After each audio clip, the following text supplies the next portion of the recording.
and will keep you wherever you go, and will bring you back to this land. For I will not leave you until I have done what I have promised you. Then Jacob woke from his sleep and said, surely the Lord is in this place, and I did not know it. And he was afraid and said, how awesome is this place? This is none other than the house of God, and this is the gate of heaven.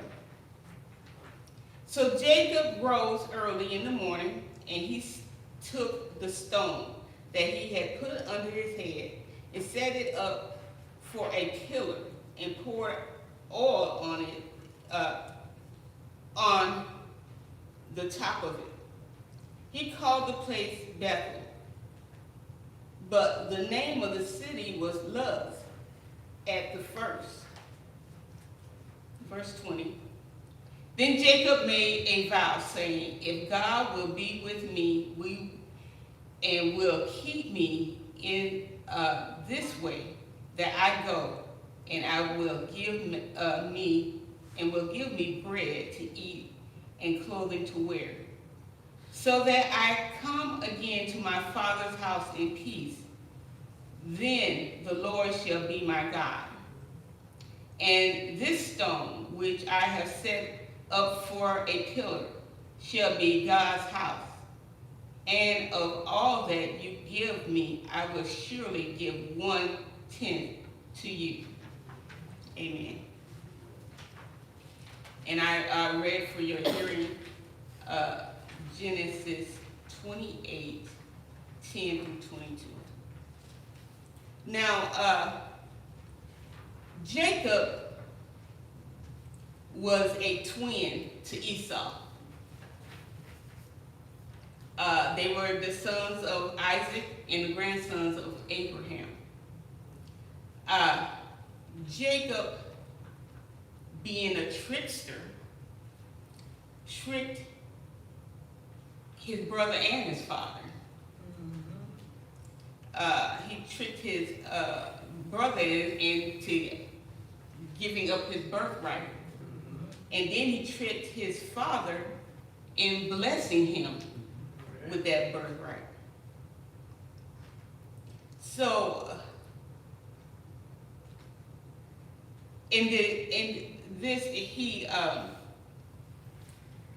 his mother and father encouraged him to leave first to go find a wife and to stay out of the eyes of his brother, because his brother was out to get him, because you took what was mine. I have a sibling. Well, I have a couple of siblings, and they're not close in age to me. But on this past weekend, I was with my cousin, and she has 4 little ones, and they 11, 9, and 5. And then Damaris was in the mix, which is 10.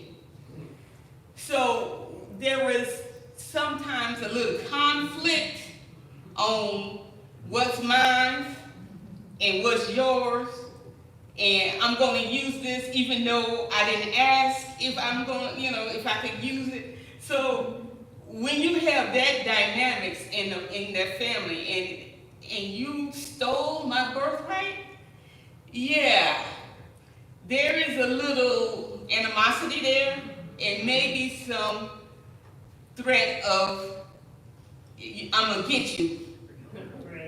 So you better watch yourself. But he was able to go and search out for him a wife. So the promise that God had for Abraham is that you were going to be a father of many nations. But not only, you look at, and I'm sure Abraham looked at his dynamics. He's like, I have 2 sons. How am I going to be a father of many nations with 2 sons? So when Isaac bore the twins, and Jacob had to go find him a wife, we look back and say, God do not go back on his promises. When he said he gonna do something, he does it. And he does not go back on it. He's gonna fulfill it. It may take a while, but before you see the fulfillment, but he is going to fulfill all promises that he had. So, it says that he fell asleep and he saw a ladder, and the angels was going back and forth, from earth to heaven, and from heaven to earth. And I was wondering, okay, what is that? Why is that? Why did he show him that? So I had to look up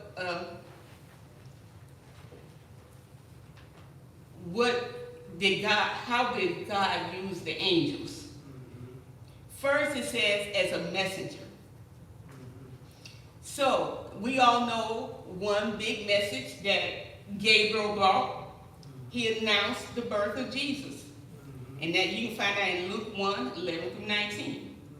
So, a messenger, someone that's going to bring you a message. And sometimes,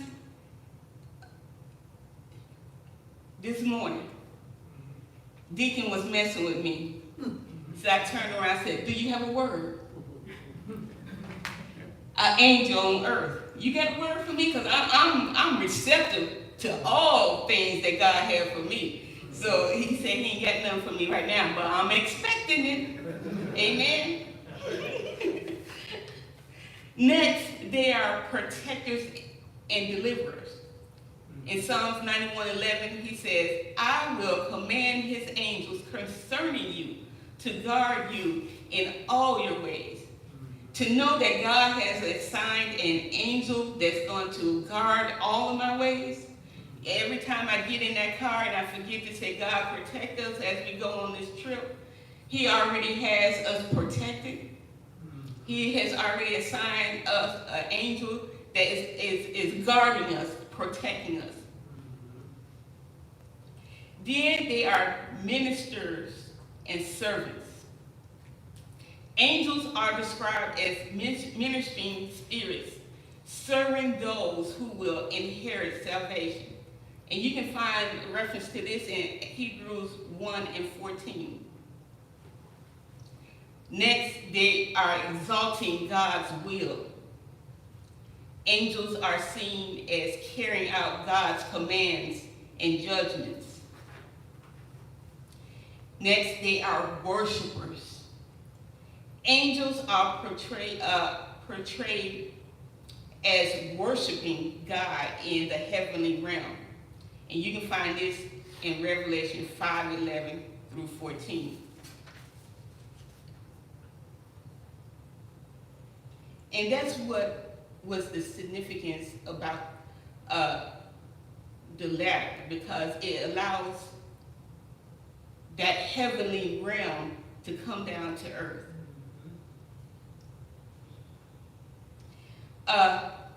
Encounters with God changed life. It's different watching your parents and your grandparents' relationship with God. But when you have your own experience, it hit different. You can watch your parents trust and believe, and your grandparents trust and believe, and it seems like miracles just come their way. But when you have your own experience with God, it seems like, the heavens open up. You know, in that ladder that Jacob saw, it represents a divine connection between heaven and earth. That divine, you know how sometimes people will come to you and say, pray for me. They knowing that you are a prayer and that your prayers will be answered. That divine connection, you have a divine connection to heaven, to God. And that's what they're pulling off from you.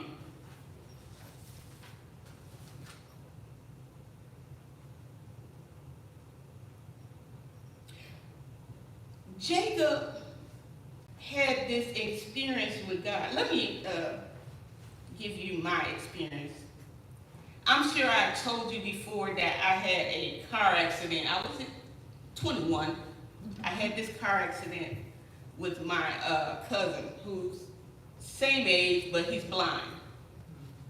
And it was on a 2-lane street, nothing around it but cornfields, where I crashed the car. And when I crashed the car landed on its side.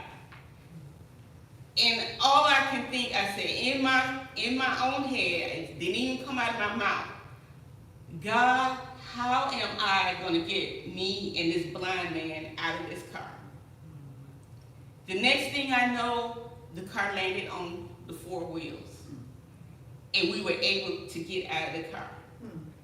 So that was one of my, because I've had many experiences, one of my experiences with God. That divine connection. Because like I said, I didn't even open my mouth. All I said in my head, God, how am I going to get me and this blind man out of this car? So Jacob's encounter with God was so profound on him that he set up a pillar to honor God. Now today, we don't set up physical pillars. And so I pray God that there will be thousands upon thousands, people honoring God. But today we don't do that. Today, the pillar is in our hearts. Today we set up a pillar in our hearts showing that we honor you, God. And every time that we give a testimony about what you've done to me, it's an honor to you, God, because we know that you did it. We say, sometimes I hear pastors say, won't he do it? And we respond, yes, he will. Because we know he will. We know he did it. It wasn't in our doing. It wasn't in my doing that car flipped over on its 4 wheels. No way. I'm trying to figure out how I'm going to get, break a window or something. But the first thing out of my thoughts was, how am I going to get me and this blind man out of this car? And trusting in God, he provided a way. Just like with Jacob, he provided a way. He told him that you are going to be blessed. He told him that I'm going to feed you. He told him, I'm going to clothe you. And then Jacob's response is, because you told me this, because I know you've done this, because I seen what you have done for my previous generation, I'm going to honor you, God. I had, my grandmother is long gone, but she would constantly, I swear, every night, before she go to bed, read her Bible and prayed. Now, she had, between my grandfather and her together, there was 21 siblings. So, I'm sure at any given day, she might have called out all 21 names. And then maybe one of them, the next day, she maybe took that person, her child, and then named out all of their children. Because I had one uncle that maybe had like nine children. And I'm like, okay. She praying for a lot of people. A lot of people. And I thank God. But I see how she honored God. I see when her husband died, she went on and raised the last children that, that was still young by herself. At 30 years old, she had her last child, but she was just a farmer's wife. But she went down and took a test without any major education and became a school teacher. She became a math teacher at the age of 30. And I have an aunt that says, I miss all these school days because I had to take care of your uncle. I'm like, okay, I understand that, but your mother still prayed for you. And you still was able to graduate and move out of the house, which you wanted to do. But God, Jacob, he said, I know what you did for my people. I know what you did. And God needed Jacob to bless Abraham, to fulfill his promise that he gave to Abraham, that he was going to be father of many nations. If you look at now how that generation has spread all over the world, not just in the Middle East area, over here in the United States, other countries, we have 7 continents, and I'm sure there is somebody, maybe not Antarctica, but there is somebody that is worshiping that God because of Abraham. And that they are descendants of what God promised them. But again, back to, we do not put an altar out for God. We carry the altar with us, and we spread the good news about what God is doing for us.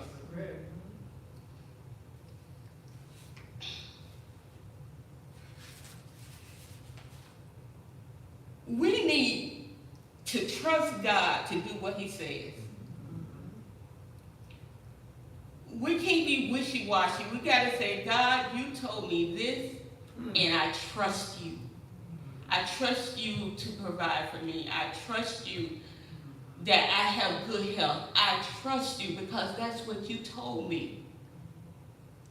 But the thing on the flip side of that, when we promise God to follow him, we cannot renege on what we said. We come down here and say, God, I promise to keep your commandments. And because you told me what you're going to do for me, I'm going to, when you tell me audibly or through somebody else what to do, I am going to trust it and do it. We constantly have to remember how he brought us through. We do not do anything on our own. We don't even wake up on our own. You know, there's somebody who set their alarm last night. That alarm went off, and they did not get up. That alarm is still going on. When you think of it like that, when we do not have control of our laying down and rising. We do not. But even though Jacob was a trickster and a deceiver, God still used him to fulfill the promises he made to Abraham. God still used him for an exceedingly blessing. Just because, I use myself, just because I did some things that was crazy in my life, because I said I trusted God at the age of 10. I was baptized at 10. And I said, you know what, God, I trust you, or I believe what my aunt was telling me about God. And I said, yes, I'm going to trust him. So from the age of 10 to the age I am now, which is 56, there have been some trials and tribulations where I did not trust God. I did not listen to what he was telling me, and I went against what he was trying to tell me. But I'm still here, and he is still using me for a time such as this. You know, a couple of years ago, I didn't see myself, well, I moved here in 2020, so anytime before 2020, I didn't see myself at Live Oak. I didn't even know nothing about Live Oak. I didn't know nothing about New Bronxville. And to be standing here to minister his word to the people that's here in this sanctuary and to the people who are watching us through our YouTube channel, I could have never thought of it. It's God. And if you think of some of the things that God has put you through or sent you through, and you say, you know what, I would have never thought of that. It was God. I know some of y'all, most of y'all are military. When you signed up at the age of 17 or 18, whichever one it was, you never knew what you had to go through to stay in the military. But God, Deacon Walker, I'm mess with you today. Deacon Walker, he tells me he swam with the sharks. Now I watch the news, people getting bit every day by sharks. But God put him in that vessel and sent him to the depths of the earth, and he's back with us doing the will of God. So, in conclusion, don't give up on what God has promised you, because he still needs you. He still needs you to spread the word about his son. He still needs you to bring somebody to invite somebody to Christ. Invite somebody to Sunday school. Invite somebody to church. Invite somebody to movie night. You know, at least they get a dinner and a movie. But our job is to invite him. Someone to plant the seed, someone to water the seed, and God is going to get the increase. Amen. Thank you.